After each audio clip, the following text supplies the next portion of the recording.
Jour numéro 11 du journal de bord.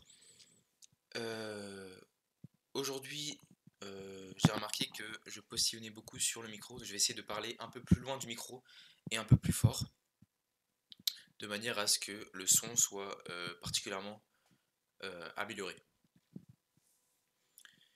Aujourd'hui, donc je suis pas allé à la soirée.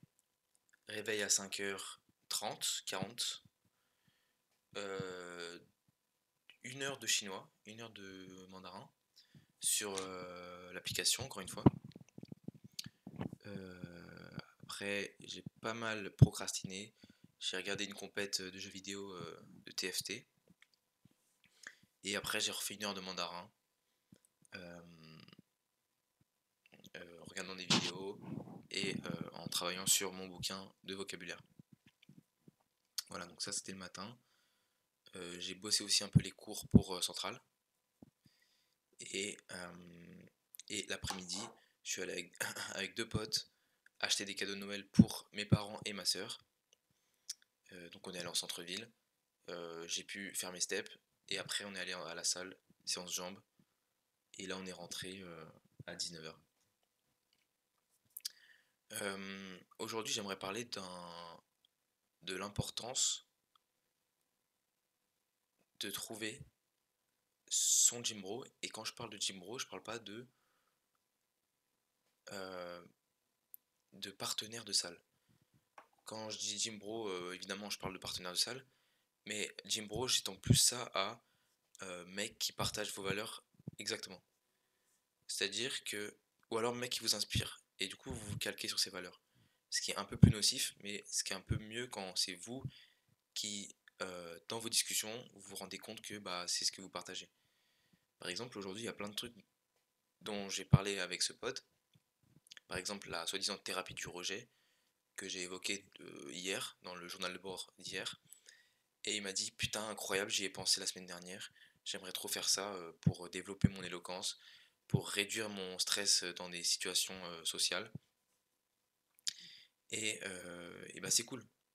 Ça permet d'avoir un mec avec qui ok, qui est parfaitement connecté. Euh, donc ça va se faire. Et il y a par exemple aussi, il m'a parlé d'un pacte qu'on pourrait faire lui et moi. Euh, Dès qu'il y a quelqu'un qui utilise un tic de langage, comme par exemple genre, ou je l'ai un peu, enfin je l'ai pas du tout, mais le du coup, le genre je l'ai pas mal, mais le du coup je l'ai pas réellement. Et bah dès qu'on utilise un de ces mots-là, on le dit à l'autre. Pour un peu pour se le rappeler, pour dire bon bah c'est pas vraiment un vocabulaire correct. Par exemple, on s'est rendu compte qu'il y a pas mal de personnes dans le corps professoral qui employaient des mots de, de, de personnes complètement débiles. Par exemple, bah, la semaine dernière, enfin pas cette semaine mais la semaine d'avant, j'ai entendu mon prof dire c'est Kiki ou c'est qu'est-ce qu'on va voir. Enfin, il y a des trucs. Des fois, j'aimerais me lever en amphi et me dire mais attends mais qu'est-ce que je fous là quoi. Il y a des profs qui utilisent qui ont des tics de langage. Et ok, c'est des humains, mais ça devrait pas forcément exister. Donc ça, c'est une réflexion qu'on s'est faite. Et je me suis rendu compte aujourd'hui qu'on était vachement alignés sur plein d'autres trucs. Par exemple, je lui ai parlé d'une idée de, pendant 2-3 jours, de se couper de tout écran, que ce soit téléphone ou ordi, pour faire un week-end, pas de dopamine détox, parce que j'aime pas vraiment ce concept-là, mais juste pour essayer de voir ce que ça donne sans distraction. Et de se laisser penser. C'est-à-dire d'accepter que des pensées arrivent, qu'elles restent, et non pas de les rejeter, mais de continuer le fil de pensée jusqu'au bout. Ça, c'est un truc que je fais rarement et que j'aimerais bien poursuivre. Un, Quelque chose que je fais beaucoup plus souvent en ce moment, et que peut-être que c'est pas bénéfique, mais dès que je commence à rêver une vie qui est fausse, quelque chose qui n'est pas possible réellement, par exemple, de devenir, euh, par exemple, d'avoir un super pouvoir de prédire le futur, et je m'imagine ce que je pourrais faire, prévoir l'avancée du tiercé, de la crypto et tout, et parier. C'est pas possible de connaître le futur. Bah maintenant, dès que j'ai des pensées comme ça, je les balaye, c'est comme une notification, et bah, j'y vais, quoi, j'y fonce.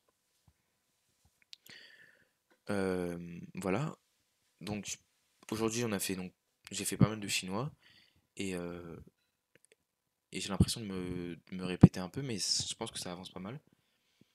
Le but c'est d'être fluent en chinois, et, euh, et, euh, et voilà. Donc pour parler chinois et être une star en Chine, il faut être à l'aise socialement, avoir une bonne éloquence, et ça passe par la thérapie du rejet, selon moi, et être à l'aise dans n'importe quelle situation sociale. Par exemple, tout à l'heure, on rentrait avec mon pote, et bah, juste on a parlé avec une dame dans le métro pendant une vingtaine de minutes. Et alors, on n'a pas fait des grosses dingueries, lui a pas demandé de lui acheter son chien ou des trucs de fou, genre, enfin des trucs où la personne te prendrait pour un décérébré. Mais on lui a juste parlé, et rien que le fait de sociabiliser dans le métro, bah, c'est pas quelque chose dont on a l'habitude. En tout cas, moi, résidant à Paris depuis 20 ans, enfin, j'ai habité à Paris pendant 20 ans, personne ne parle dans le métro. Et c'est un truc qui nous a unlock un truc dans notre cerveau, même sur le moment. Donc voilà, euh, à creuser ce pacte. Je trouve que c'est hyper important d'avoir un pacte avec un bro. Genre là, on a un groupe de 4 personnes, mais il m'a carrément dit, ouais, il faut que ce pacte il reste à 2 pour que ce soit le plus efficace. Alors que moi, je voulais plutôt le share, le partager à d'autres personnes du groupe. Il a dit, faut que ce soit à 2 pour que vraiment que ce soit ok, quoi. Et parfois, j'ai l'impression que lui aussi, il trouve que je le comprends, et je trouve ça formidable. Vraiment, je suis bien tombé sur la promo de 300 personnes. Je suis bien tombé sur un mec qui en veut, quoi. Et, et qui, exactement comme ce que je disais l'autre jour, au lieu de se concentrer sur demain, qu'est-ce qu'on fera demain, quelle est la séance qu'on fera demain, prendre du temps, ralentir un peu et profiter un peu du présent, sans évidemment trop profiter, mais ralentir pour vraiment profiter de chaque moment de notre vie, parce que ça va trop vite. Ça va trop vite. Et justement, ce week-end sans distraction pourrait nous aider à ralentir un peu. Voilà, donc journal de bord sur l'importance d'avoir un ami. Alors, un ami, tout le monde a des amis, enfin, modulo certaines personnes, mais d'avoir un ami à qui tu n'as pas besoin de mettre de masque. Et tu peux faire des pactes comme ça. Tu peux dire, bah, dès qu'il y a un truc qui va pas, tu me le dis. Dès qu'il y a un... dès que t'as pas envie d'aller à une soirée, bah, tu me le dis. Dès que je fais un truc de merde, tu me le dis. Dès que j'ai un... Dès que j'ai une crotte de nez, là, tu me le dis. Enfin, c'est un truc de fou, genre. Enfin bon, je vous laisse ce soir. Je vous dis à demain. Profitez bien de la soirée. Euh, Kiffez bien. Et on se voit demain. Bisous, bisous.